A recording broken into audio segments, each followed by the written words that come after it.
You're watching this video because you want to know how to make great sourdough bread. Well, my 4 years of consistently making sourdough bread, I've learned a lot and I figured out stuff along the way. So even though this video is quite long, I'm going to take you from A to Z, how I make the bread, the secrets that I've discovered, and give you some shortcuts. So bear with me and I hope you learn a lot. Now, you don't need to keep 4 starters. But I'm just showing you can have more than one. So this is Betty White, and she's the starter that I created from scratch. And it says summer of 22 because that's when I reconstituted her. So this is what she looks like. And she creates a softer and less tangy type of loaf. But still a very good tasting bread. And a beautiful rise. My sister just recently baked a couple loaves using this starter, and they're beautiful. I'll have to insert the picture. With her, I use the King Arthur organic flour, and so that's why I named her Betty White, also in honor of the iconic Betty White. So next is Ted, and Ted is from my husband's cousin named Ted. And he started this starter with goat milk and yogurt, like Greek yogurt. So this has a lot of probiotics in it just by nature of having the base of goat milk and yogurt. And I've kept Ted alive for a couple years now. And he produces a softer bread, and I like to use both Betty White and Ted if I'm going to do a same-day bake. And we'll get into what that means later on. Okay, this is Frisco. And because my 2 starters did not have the tangy flavor, I bought a starter from San Francisco. And what I like about this one, it does have a tangy flavor. And so it's interesting how the starters, each starter will give you a different flavor. And it isn't true what they say about, oh, if you keep a starter, multiple starters, it's going to take on the characteristics of the other starters, and it's going to basically meld into one starter. That is not true.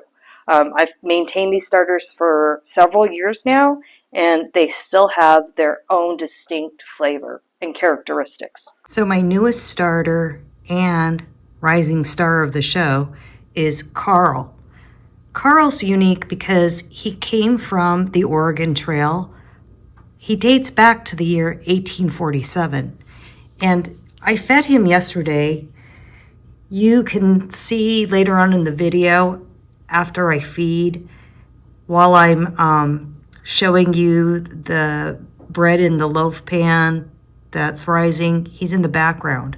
And you'll see how big he got in under an hour. It's amazing. He has great flavor and makes a great crust. And he's actually the starter that I use in this video to do the bake.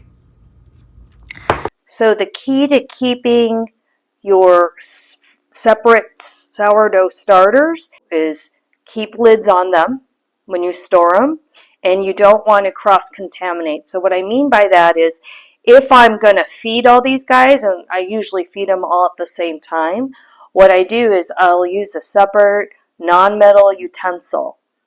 It doesn't really like the metal, so I will either use plastic or wood to feed them. But I'll use like this kind of like a soup spoon kind of thing, and I'll just pour in some flour in here. Bread flour is what I use. And I'll use like a chopstick, something wooden or plastic, to then mix. To avoid cross-contamination, I'll use one end of the chopstick for mixing one starter. Later on, I will actually demonstrate feeding my starter. And then I'll feed this starter, and I'll use the other end of the chopstick. And then if I have 2 more starters I need to feed, then I get another chopstick. So that's what I mean about not cross-contaminated. Okay, so here's secret number 2. You don't need to keep a lot of starter. Did you notice that these were in pint jars? And I really don't keep that much starter. Look at how much starter I keep. And notice my jars are a little funky, and you might be thinking, ew, you should change those out. No, that's my tip number 4. Basically, you do not have to clean out the jars, okay? What I do is I will scrape this off, put it in there, and it's all good. By you continuously changing out your jar, you're disrupting the microbiome. This is basically a little house for your little pet. So all that wild yeast and stuff is in these jars. And normally I don't keep all these jars open at the same time and together, but because I'm making this video, I am. And if I need, like, let's say I'm doing a bake with 2 different starters, then what I do is I keep them separate, like in a different area of the kitchen, so that they don't cross-contaminate. But when you see these bubbles like this means I'm happy, I'm digesting that flour. It's good. You don't need to worry about feeding it that. Okay, so if my starter looks flat like this, see how there's not any air bubbles? What I would do is I would open it up and I would check the insides. Now let's pretend this did not have any bubbles on it, okay? It was flat, no bubbles. And maybe there's some liquid on top. And maybe the liquid's gray. Oh my gosh, and maybe it smells like alcohol. Don't worry. That liquid is called hooch, and it's just basically a byproduct of the fermentation. You can just stir that in if you want, which is usually what I do because I'm lazy, and I'll add flour to it. Now let's say inside your jar you saw green, you saw black, you saw pink, you saw red. That's all bad. That's mold. Now, I personally have never experienced mold, but if that happens to you, you're going to toss out everything. To avoid mold, what I do is I always make sure that my jar, when I start out, is sterilized, meaning I take it right out of the dishwasher, and I also make sure that my hands are washed and my utensils are clean before I feed it. So it's just keep a good practice with that, and you shouldn't have any problem. I've been making sourdough bread for over 4 years, and I've not had a problem. But if you do, no shame. If you see any of those colors, black, green, red, or pink, just toss it out. Start all over. All right? All right, so I'm going to show you on the morning that I'm going to do a bake. This is how I feed my starter. And I don't know if you could see this. There's a little bit of liquid in here. Not much. But on the bake day, I want my starter to rise up to the shoulder of my jar so that I'll have enough for 120 grams, which is what my recipe calls for. I could probably get to that much depending on what I start with. So it's about right here. And so I'm going to go ahead and feed it till it's about that much so that I can make sure that I get a rise. It's a little bit more than double. All right, does that make sense? So I'll show you what I do. So I'm taking bread flour and I'm spooning it in here. I'm going to do a couple spoonfuls, just like that. Okay. Then I'm going to take filtered water, pour it in here. So now I have about that much. And I just stir it. And you want it to be on the thinner side, different than what I showed you last time. Thickness or texture. So this is more like a thick pancake batter, less gloopy. And again, mixing it in, getting that air worked in.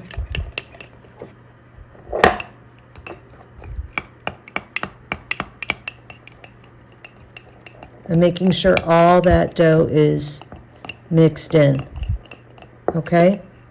And so this is a little bit thinner.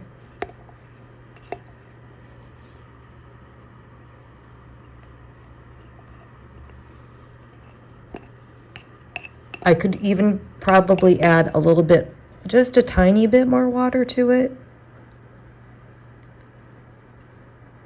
And if you screw up, don't worry, you can add more flour.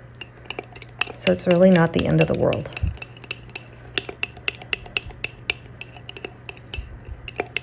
I just want to show you the consistency. So it's like a thick pancake batter, okay? And I just scrape down the sides.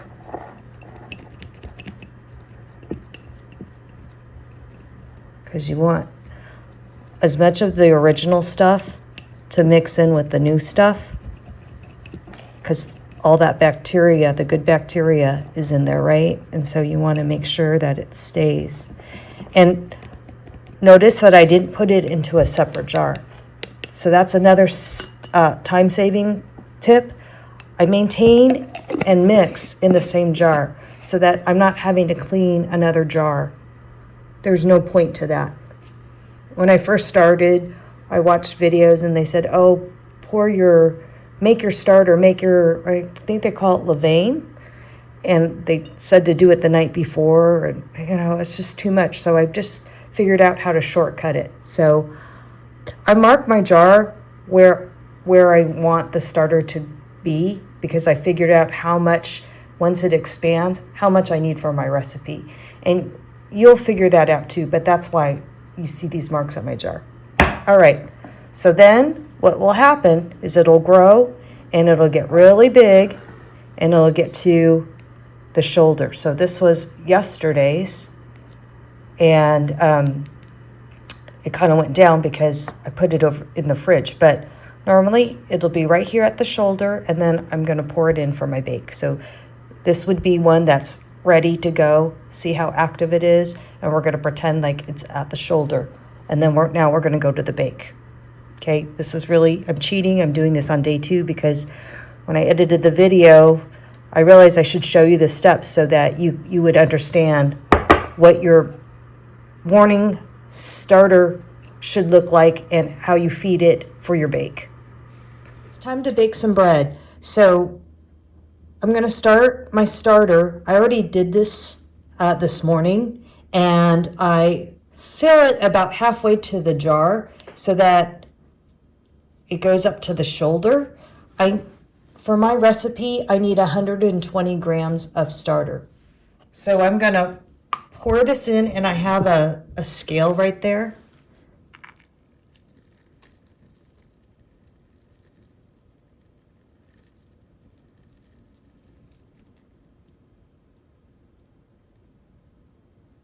I just need a couple more grams. Okay, it's 123. So let's say that my starter hadn't reached its full height, okay? And if that's the case, then what I would do, it's a decision point at this moment. I'd pull out my yeast and I would use some yeast. The yeast is what's going to give it the rise. It's the starter that gives it the flavor. The goal is to make a nice loaf of bread, right? So the starter is going to give you the flavor and the yeast is going to give you the rise. If you don't need to, like in this situation, my starter rose beautifully, so I'm not going to use the yeast. But I'm just saying if you need to use it, it's kind of like insurance. Add some. This is the time you do it. My recipe calls for 480 grams of water. I've already measured my water.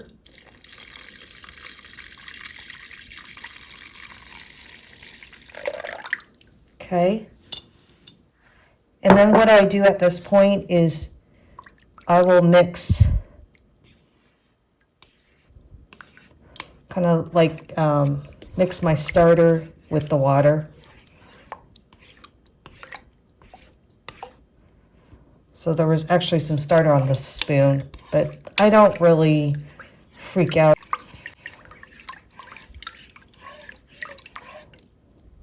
Okay. So that's nice and mixed in. It's like a slurry. So at this point, this is when you could add your yeast if you needed to. And, you know, I'll show you. I keep my yeast in a jar in the refrigerator. By the way, this has been expired yeast, but it still works. So what I do is I just add a tiny bit, okay? Not, you know, and I'll just do it so that you can see. I won't add very much, but normally I would add about this much. A package of yeast is 2.5 teaspoons. Okay, and I'm gonna quit numbering the secrets because it's too hard to keep track of. But well, I guess that was 6, and this is going to be 7. You can feed it with just a tiny squirt of honey because it loves sugar. And I just add a little bit sometimes so that you'll get really good bubble action. And all that's doing is feeding the yeast. Okay?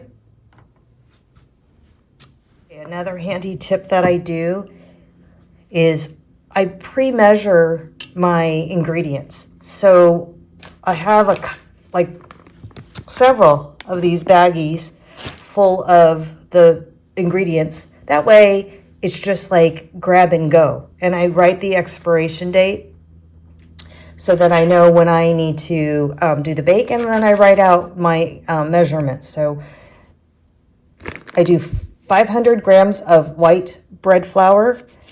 The wheat is 100 grams and salt is 12 grams. And that's it.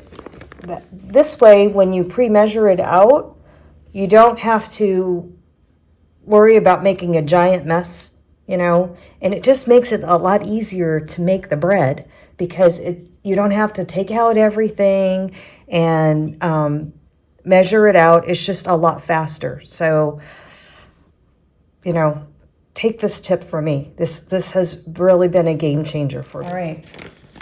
So now I'm going to dump the contents in my bowl. And at this point, I'm going to take it off the scale because I don't need the scale anymore. You don't want to mix on your scale because you don't want to mess up your scale. Okay, so tip number 8, I think we're at, is get this tool. This is by Tovla. I think it's Tevollo, Tovlo. Anyways, get this because it's got 2 ends. It's sturdy, so it's not going to bend. And this is what I use so I don't get my hands dirty. Because people, I see them going in with their hands, which is fine, but I have long nails, and then it's going to get underneath my nails, and then it's just a big giant mess. I don't like the dough on my hands. I don't like that sticky feeling and trying to get it all off. At this point in the game, what you're trying to do is you're trying to get all the flour hydrated.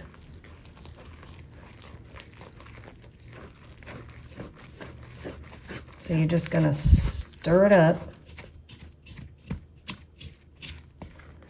and really get it incorporated.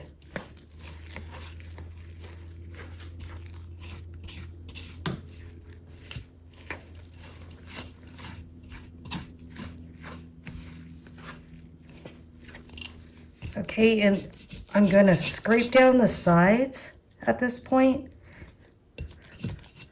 And that's why I like this tool. It's really easy to scrape it down because it's a firm tool. So you've got the friction, all right? And then I'll try to get some off the spoon just by tapping it. See? Doesn't have to be perfect. But anyways, you get the point. And then I'm going to cover this for 30 minutes. And it's warm today, so I probably don't need to put it in my proofer, but I do have a Breville Smart Oven, which I love to use for baking my bread. And it has a proofing mode on it. So I think I'm just going to set it on the counter because it's kind of warm. And I think it might do better on the counter. So let me get a tea towel out and just cover it. Okay, that's it. So it's at this point that I will refeed my starter. Normally, I actually have even less starter, but I was going to do the bake yesterday, and I just ran out of time. So I just refed it this morning, and so that's why I have extra left over. But I'm going to make English muffins tomorrow, so I'll feed this to demonstrate it to you. So what I do is I just take my spoon of flour, put it in there, okay? And let's say I'm going to feed this to store, all right? I'm not going to do any baking. So what I'll do is I'll take my chopstick and I just stir it in there. And this, I'm going to show you the texture.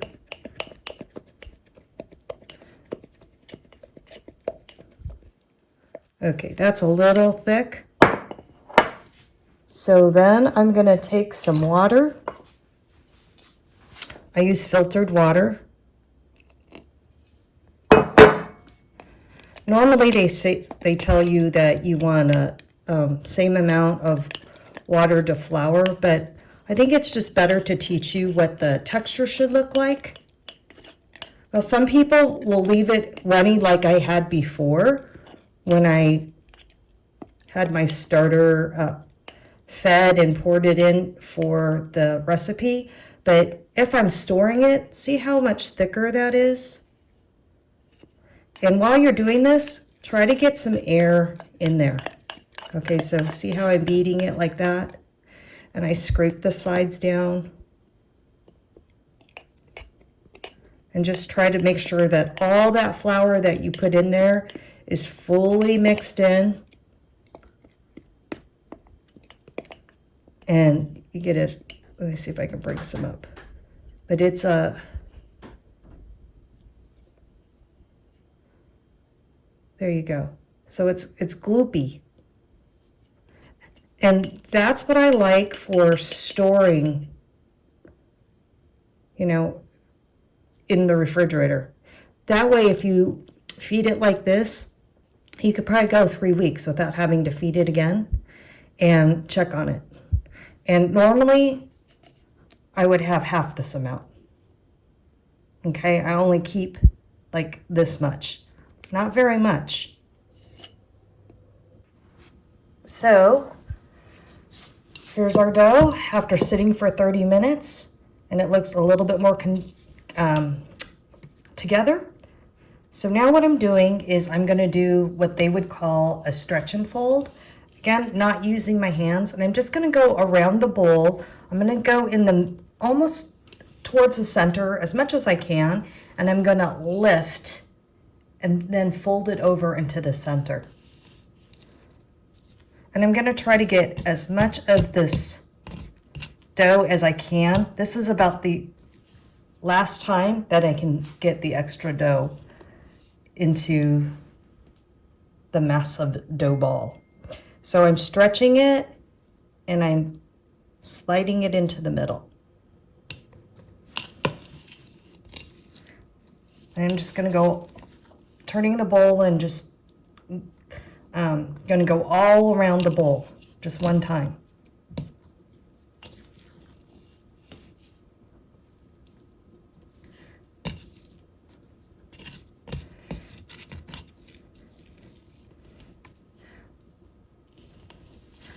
This part right here is really dry. I could scrape it and incorporate it. But after this point, I don't want to do that because you'll get dry bits. It won't hydrate. But I wouldn't worry about it, really. Just get the stuff that you can get that's already hydrated.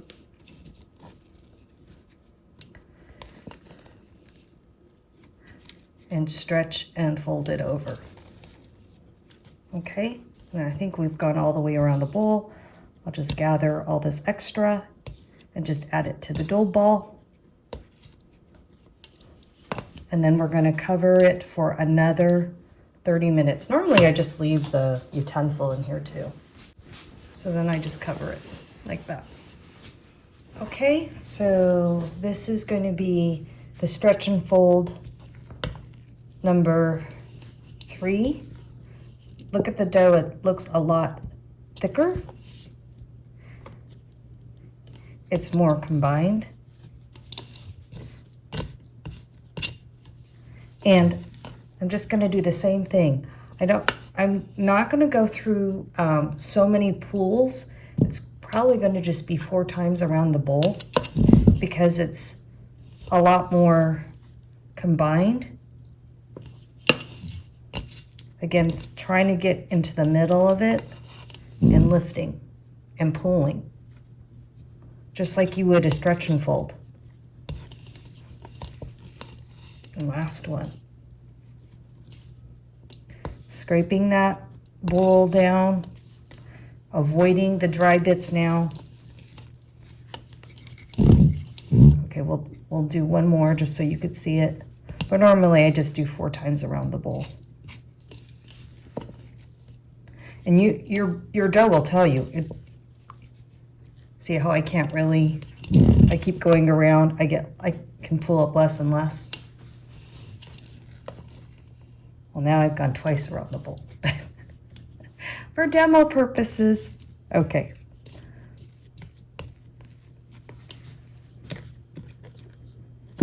Trying to get all the excess off. Now it's going to be a lot easier to pull off the excess. If it's dry, remember, don't put it into your dough ball because it'll stay dry.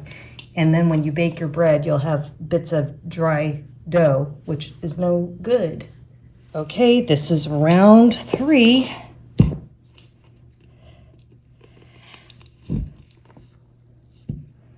So the dough is definitely more put together. And doing the same thing. Going around the bowl, getting underneath. What I'm doing is I'm also not only stretching the dough, but I'm trying to incorporate air into it. So that's why I do a little bit of the jiggle. Last one.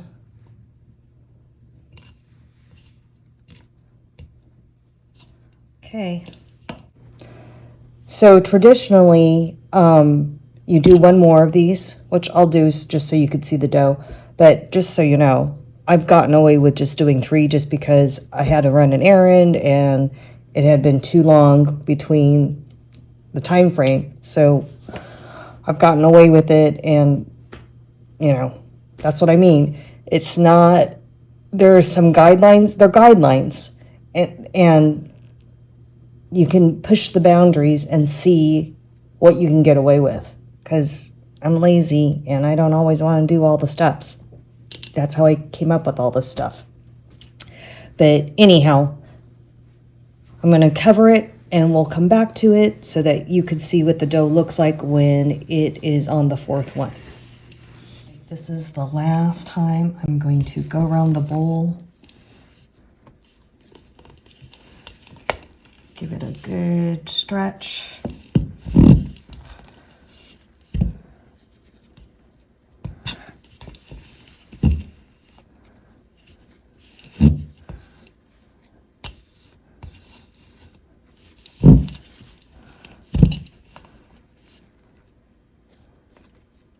Just like so.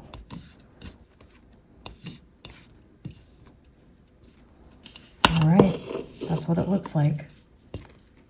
And now I'm going to let it rest for at least 5 hours. Okay? And the dough, just so you know, it's, you know, really, see how it's really come together? What I don't do is coil folds where you lift the dough and let it fold on itself. I just do these. I do 4 of them. Most times I do 4. You could get away with 3, but 4 is best. And now I'm just going to let this dough rest for 5 hours. Okay, it's good. Ooh, look at the rise in the bread. Okay, I'm going to go ahead and dump this out. I'm going to add some rice flour to my board. The reason why you add rice flour is because it's not going to have gluten, and it's not going to make the dough grow even more. Plus, it also doesn't burn. Dump this out.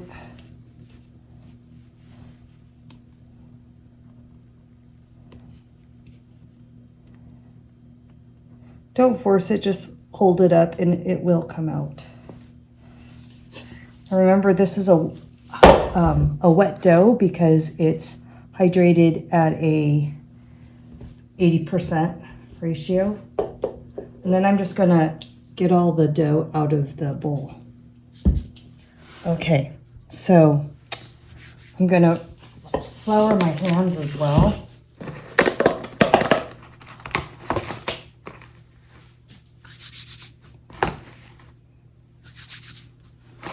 Check out the air bubble here. Huge. Okay.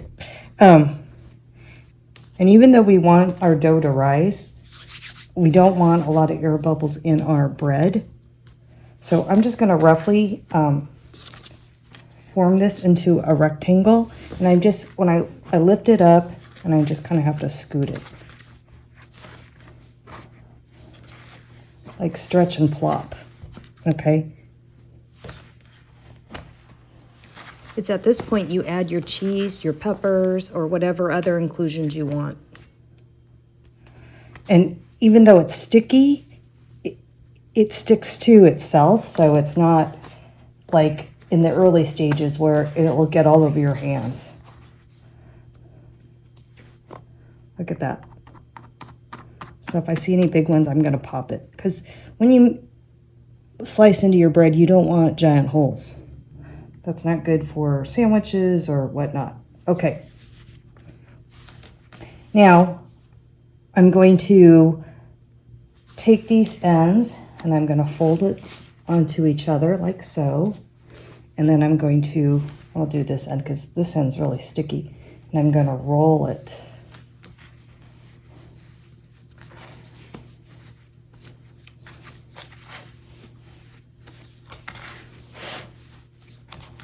This one end is super sticky. Okay, roll it like that. And then I'm just going to cover this up and let it sit for an hour. Something that's really important when you're cleaning your bowl, your utensils, your hands, I don't put the dough down the sink. I wait for this to dry a little bit. And even my hands, I let it dry and then I just rub it off like this into the bowl. Okay. And all these scraps I'm going to put in the trash. And even this, I'm going to let this dry out some more and then I'll just flake it off.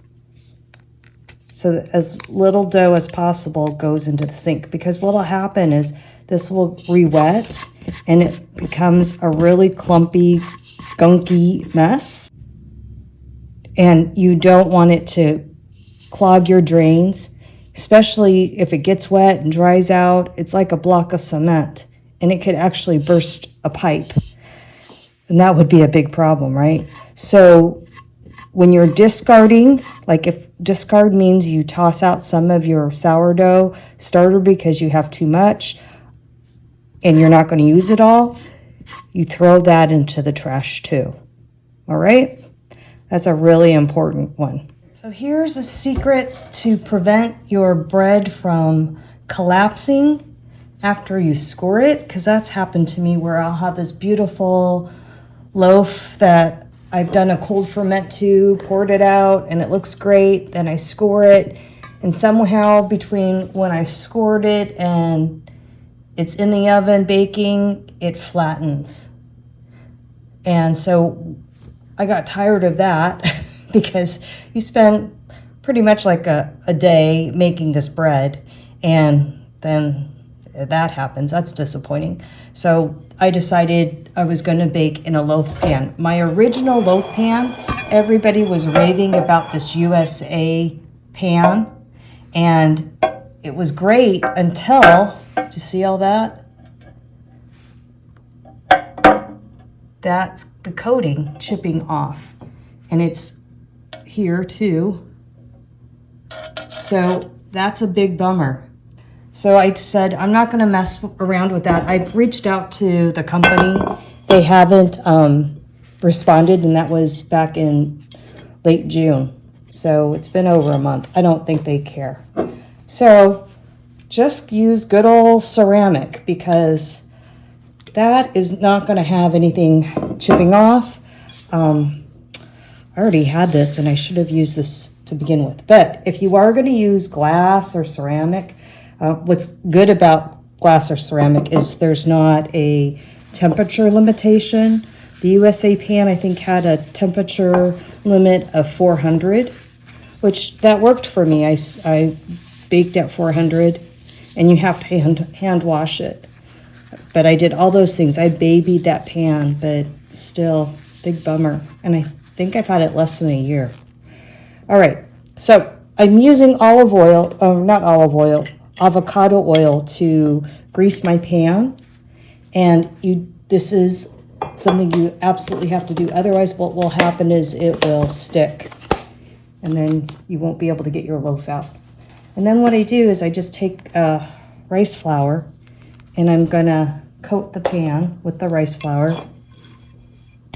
And I just kind of like go around it like this. Kind of have to hit it.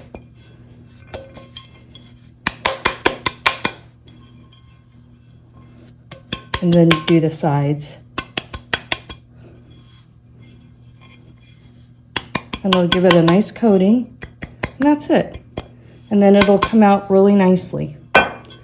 Get this one corner right there. Okay. Okay, it's been a half hour. I originally said an hour, I misspoke. Just let it rest for a half hour. Look, already more bubbles forming. That added yeast and honey. So in the trick here, okay, I want to get this all floured up. All right, so same thing. Stretch it out into a giant rectangle. Now the dough is not sticky, which is great. This is my favorite time because the dough is not fighting me. So I'm stretching this out because I'm going to do the rectangle again, and I'm going to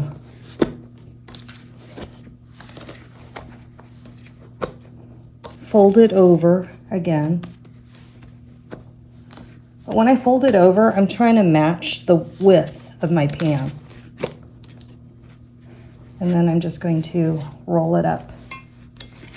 And this time, I'm going to stick it in my bread pan.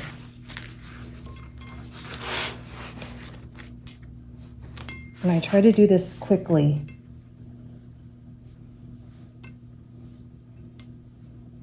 And tuck the ends in a little bit. But you don't have to be too fussy with this. You just plop it in. We're going to let this rise again. And as it rises, it's going to form the shape to expand into this pan. So you don't have to stress out about the shaping of it. It's not like you're putting it into the little bâtons. So that's why I like this method, because it's fast, easy, guaranteed shape, and you don't have to, you're not leaving a lot for chance. You're going to let the dough's natural expansion ability to fill in the rest of this. So I like it for that reason. And you can see I'm just kind of like taking the dough off my hands again, because I don't want all this dough to go down the drain. So that's how I do that. Okay, so I am going to cover this up, let it sit out here for a couple hours.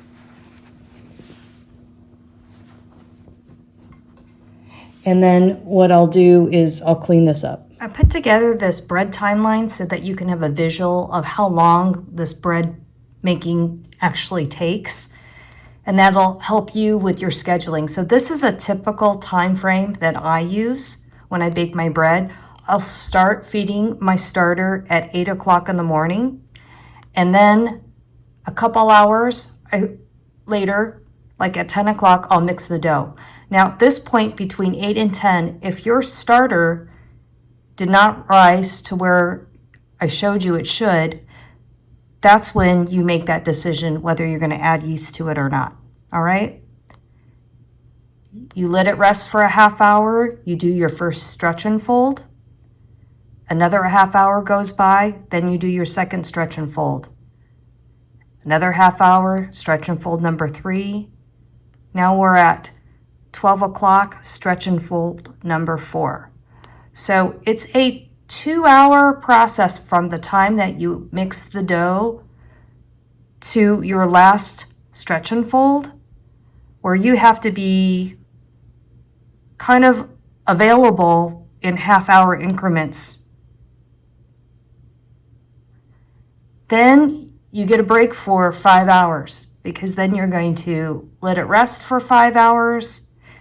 Then you're going to do your first shaping. Then you're going to let it rest for a half hour. And then you're going to shape it for the final shaping. And in this case, I stuck it in the pan. Or you could put it in the banneton, the basket or whatever. I've even used ceramic bowls, like a soup bowl, whatever you have. In the beginning, when I didn't have anything, that's what I used, was a soup bowl. All right, then I let it rest for a couple hours before I put it into either the oven or the refrigerator. If you want that sour, tangy flavor that sourdough is known for, you're gonna wanna put it in the refrigerator. You can keep it in the refrigerator up to 3 days and still bake it. Or you can bake it right away, but if you bake it at 7:30 or whatever this timeline is for you, it's not gonna have the tangy flavor. It's still gonna taste good, but it's not gonna have that sourdough flavor. So the starter needs to ferment overnight in order to get that flavor. Otherwise, it's just going to be a nice loaf of bread. And people are going to still think it's good. But if you want the sourdough, let it ferment. So in total, it's about a 12-hour, 11.5-hour process from 8 o'clock in the morning, and actually longer, because then you would add an hour to this for the bake. I usually do it like 45 minutes to 50 minutes, so let's just round it up. And then I wait an hour to pull it out of the pan.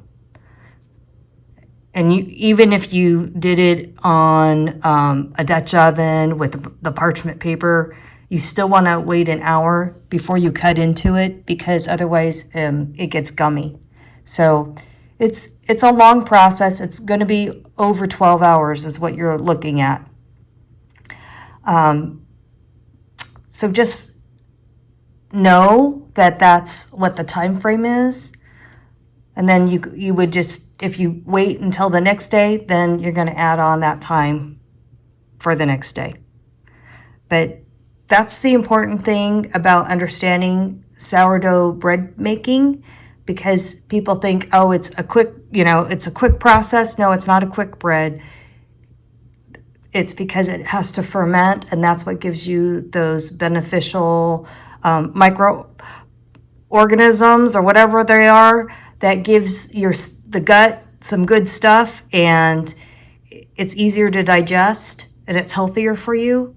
It's because you build up all that stuff and it gives that wonderful flavor. So, all right. Hope that helps. Okay, guys, it's only been an hour, but as I was editing the video, I looked over and I saw that this has resin a lot, so check this guy out. Ooh, look at, he has filled in those areas of the pan pretty nicely. He's kind of getting a little crazy over here. I don't want it to spill out too much. Remember, I added a little bit of that yeast and the honey, so I know this will get too crazy if I let it go too long.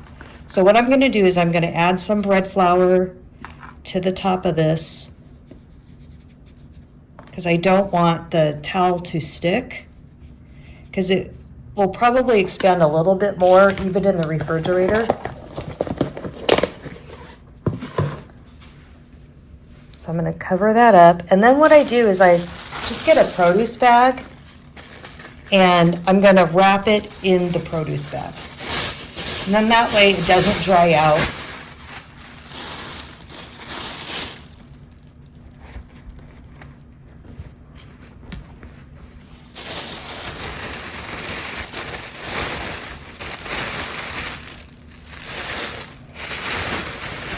And sometimes what I do too is I'll actually, on the open end, I'll put another bag around it. Stuck it in my refrigerator like so, and I'm just gonna keep it like that overnight. Okay, it's the next day. It's like 10:30. Holy hell, look how much. Let's grow some more. She's crazy. Okay, it's when you have an active starter, and I probably didn't need it. Well, I know I didn't need to add the yeast or the honey, but for demo purposes, this is what I do for you guys. So here she is. Good thing I put that rice flour over her, but she is huge. She's kind of oozing out on the sides. Let's do a 360. Oh, crazy, crazy, crazy girl. Oh, she's really like over here. She's got a big flab, so I'm gonna just tuck that in. All right, I've got my oven preheated to 400. This is my Breville oven, which I love. Here, I'll stop this for a second. See all these functions you have on this thing? So this is the proofing function, but I want it on bake. And I'm gonna set this to, I'll do 51 minutes. It's gonna still do the preheating thing. And I also have, is my Breville oven, which I love. Here, I'll stop this for a second. See all these functions you have on this thing?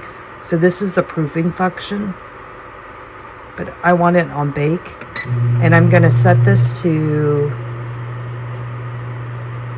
I'll do 51 minutes. It's gonna still do the preheating thing. And I also have a baking stone in there. So going back to this, what I'm gonna do is I'm gonna lightly score her, okay? But this is when, if you had an artisan loaf and you had it in the basket, you would dump it out of the basket and you would score it. I'm going to talk about the different lames. They call the scoring tools lames. You can get different ones. This was all the rage when I first started. I don't like this one. I'm sorry. A lot of people like it because it's cute, but the blade is a little too short. It exposes not enough of the blade, and then you have to have this hex tool to which it doesn't come with it. You have to get a separate hex tool to open and close this, and this is loose and I'm too lazy to go get my hex tool and figure out which one I need and tighten this up. So I don't like this because it's a loose disc, and that could be not good for me. So, and the blade doesn't stick out far enough for me to feel like I can get a good cut. This one I got off Amazon, and I do like this one. Can you see what it's called? There you go. Anyhow, and I think I got like 3 or 4 of them. I like this. I'm still on the first one. It stays sharp, and it's great. But I just wanted to show you can do your own lame. This is a chopstick. That's just the oven. And I just took razor blades. Go ahead and buy yourself a box of just razors. And I just inserted it. And that was really easy. I did one side and then I did the other side. And I like this one because it's really long. And that way you can see where you're cutting. And, you know, I think it's the one I go to now. So it's free, basically, once you buy the blades. You can find chopsticks anywhere, right? At the takeout. These are the takeout chopsticks. Okay, so what I'm going to do is I'm going to spray my bread down because my oven's ready. And I just have this water bottle that I keep, and I just spray a lot of water on it. This is going to give it a glossy finish, and it's going to create blistering, which is kind of nice, and it's going to give it a really crunchy flavor. And then you could do the decorative scoring. On a loaf, I just go once across, okay? But if you wanted to, you can get really fancy. I'm not cutting too deeply into my bread. When you're scoring an artisan loaf, you don't want to score too deeply, and you don't want to score too long, because if you do, what happens is it'll start deflating, and that was my experience. So what I do now is I just lightly score, not too deep, going across. But you could I'll do a little bit of decorative. You could just do like little flicks like that, and that's kind of like the wheat. I'll lift it up so you can see. And if you wanted to add rice flour to it so that you get contrast, you can. Look, I've got all these bubbles already. Okay, so I'm spraying this. And I'm not scoring very lightly, because what I'm going to do is I'm going to set my timer for 6 minutes. And then what I'll do is I'll pull it out, and then I'll rescore it. So they call this one that's going across the expansion score. And what happens when the heat hits the bread, it's going to rise a little bit more, and the air needs to go someplace. So you make this little score so that the air can escape. If you don't, you might get a burst that happens. But I will show you even how to get what they call an ear. Okay, so you get all those Instagram and TikTok moments. Okay, I'm going to try to film part of this, but I'm not holding the camera, so it's kind of hard for me to film this. But anyhow, I'm going to lift this up. She's heavy, and I'm going to put her in the oven.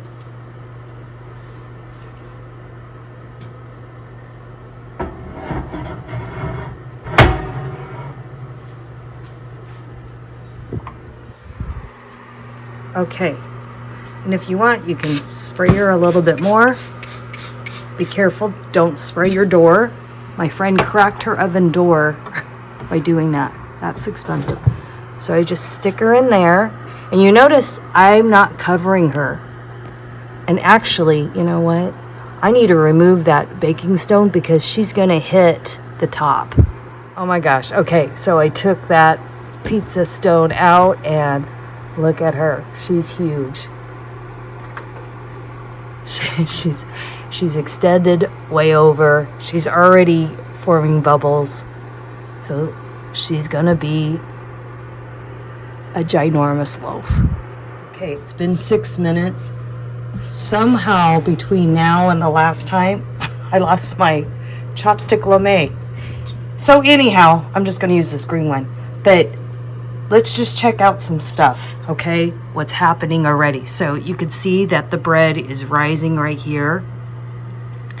And we're getting some nice blistering. And that's because we use the water. And now what I'm going to do is I'm just going to go in here and, oh, I might need my other razor blade. Yeah. Well, I think the universe wants me to show you how to make this lamé because,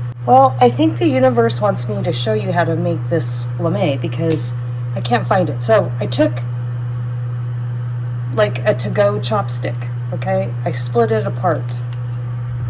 Let's just do that. I split it apart like that. Then I buy these razor blades in bulk just because I sew too and I use them for sewing. And I had them. So then I'm gonna take the razor blade, be careful of the edges. And then what you're gonna do is you're just gonna insert one edge just like that, fit it in as much as you can. I'll back it up and then insert the other side.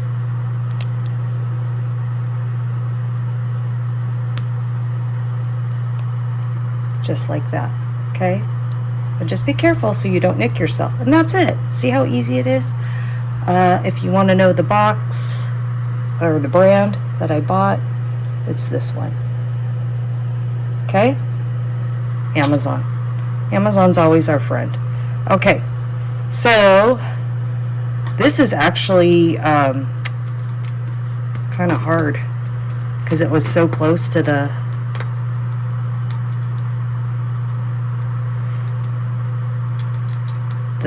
heater, but I'm going to do my best. Normally it's open a little bit after 6 minutes, but I'm going to just go in here and make a deeper cut. That's my point.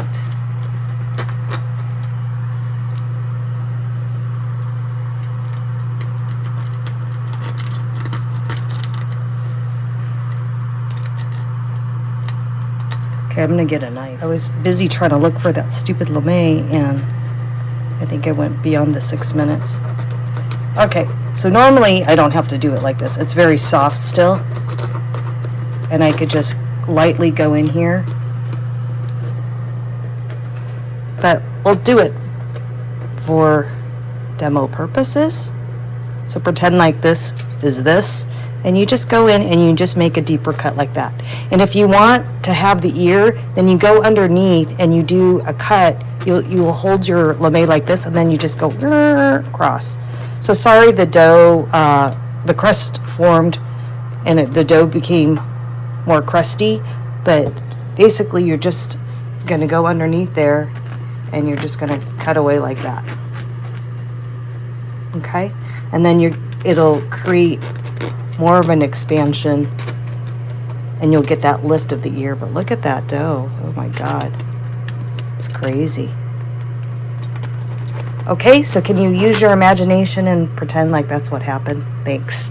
Because I've worked too hard on this video to start all over. Oh, wow. This is probably why she got so puffy too, because I also have the convection, which is like the fan that blows the hot air, which is great when you're baking.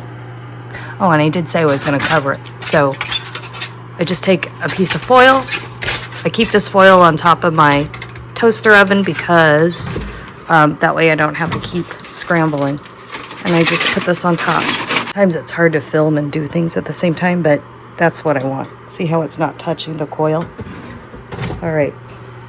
And the other reason why I like this oven is it's got a timer on it, so it's going to automatically shut off. So I can like set it and forget it kind of thing, and I can go off and do other stuff, and I don't have to worry about it.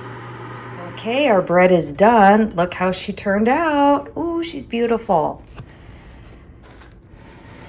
And once we cut her, you're not going to see how misshapen she is.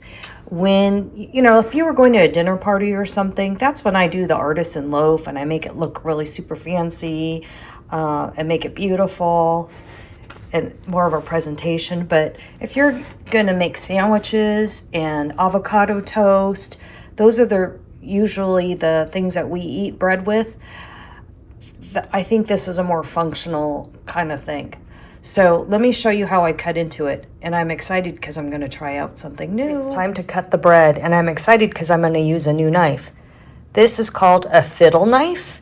And it's like a fiddle bow. And it has these little markings on here which tell you how thick your slices are. So if you want a 1/2 inch bread, you're going to line this up against the bread at the 1/2 inch mark. If you want a 1 inch, then you line it up at the 1 inch mark. So I think that's pretty cool. So let's try it out. And this one happens to be both left and right-handed. I'm a lefty, so you remove the guard and let's try it out for the first time. Somebody said, I got this off Amazon, of course, and somebody said that to do this, you kind of have to let the bread go against, fall off the edge, so to speak. So let's try it out. Oh, I think I have to take both of these off. You see that the blade scallop too, just like a bread knife would be. Oh, not bad. Look at that. Look at the big hole. That's because all that extra sugar and yeast. Not a bad thing, but for me, I don't like it too much throughout my loaf. Well, this knife is cool because it's kind of like you're sawing. Look at that. Oh, beautiful. And see how it's soft, but yet you can hear the crunch of the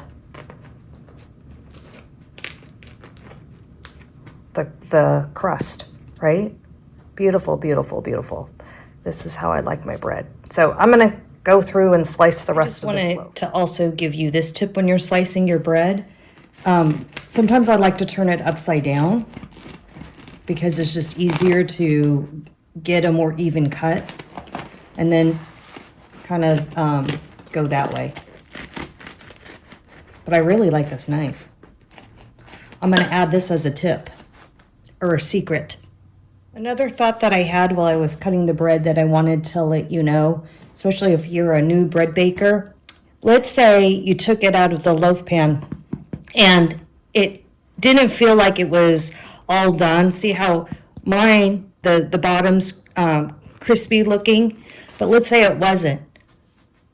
It doesn't matter if you had let it cooled or whatever. Stick it back in the oven and rebake it. Not rebake it, but bake it some more. So preheat your oven, stick it in there, and it will finish baking. Okay, that's another big secret. It's not a complete loss. Also, did you notice I waited an hour and see how it's not gummy? If you cut into it, even though the bread, warm bread, fresh out of the oven is great, wait at least 30 to 40 minutes before you cut into it, because if you find your bread is really gummy, it's because it hasn't finished cooking and the gluten is too soft, so it kind of gums up. When it cools down, then it kind of changes the structure and it's not as gummy. Well, it's not gummy. It's soft, but it's not gummy, okay? You guys. If I was from the South, I would say, y'all, you all need to get this fiddle knife. Oh my gosh, look at this. And I disagree with that reviewer who said you needed to cut it off the edge. See how it just kind of catches the bread with the end of this bow part of the knife? So this is like the best cut. I love it. I really do. Get you one of these.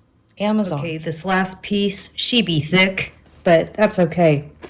I'm just going to cut off this end piece, and this end piece is the perfect sample piece.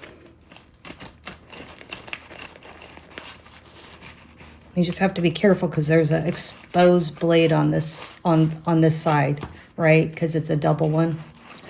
So just proceed with caution. Like I wouldn't put my hand on there and start sawing. That would be bad. All right, look at that. Beautiful, beautiful. Okay, I got her all cut up now. Look at this beautiful mountain of bread. I'm gonna taste it. So good. I love it. Now, if you want your bread to taste fresh baked, you just throw it in the toaster. And it is so good because this part will stay soft. This part will re-crisp up. Like day one, your bread tastes good. The next day, it might not taste as good. So just throw it in the toaster and it'll be fine. The other thing that I wanted to show you is how I store this bread, because there's only 2 of us and this is a lot of bread and there's no way we're going to eat this all. So I'll show you what I do. So what you do is you get yourself the gallon Ziploc bag and then parchment paper.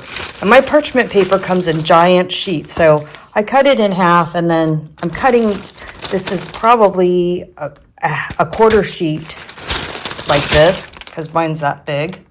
I mean, it's a huge sheet. So this is probably a quarter, and now I'm cutting it into an eighth. I just take my knife, I fold it in half, and I just go like that. That's all I do. Really easy to cut. So, to store this, what I do is I open it up, and I'll put, some slices in there. I'll do these.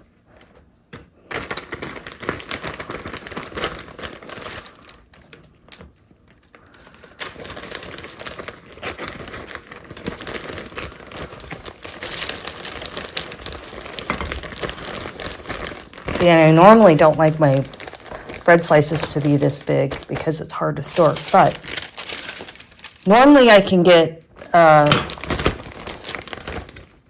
3 to 4 on the bottom because it doesn't have this huge thing.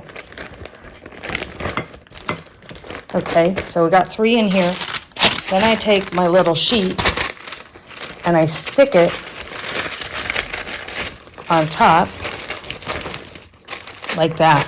Then I'm going to put another layer of bread on top, and this is going to prevent it from all sticking together so that when I pull it out, I can just pull out individual slices of the bread. I can get 2 layers in one of these gallon bags, and I just store it in the freezer, and that way my husband can just pull it out when he wants it, and he always has bread, and he's always so grateful that I bake the bread.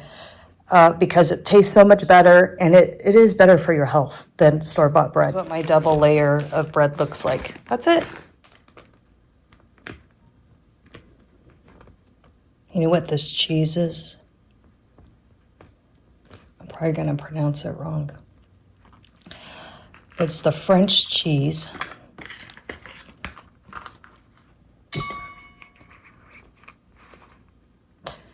Bourcherin. There's a French way of pronouncing it that I can't do. But anyways, it's like an herb soft cheese. I just throw it in a container like that, and that's how I store it.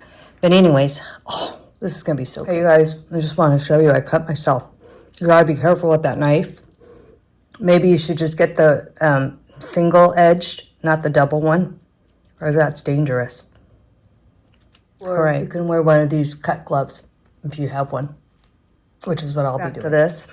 Oh, this is so good with the soft cheese herb flavor. Very, very good. And just that crunch of the crust is so satisfying. So here's how you save your starter. It's really easy. So just get a plastic utensil, and you're just going to dip it in there into your starter, get a good amount, just like this. All you do is you spread it on some parchment paper. You could also, if you don't have parchment paper, you could use like a silicone mat, and you just want to do a thin layer because you want it to dry out.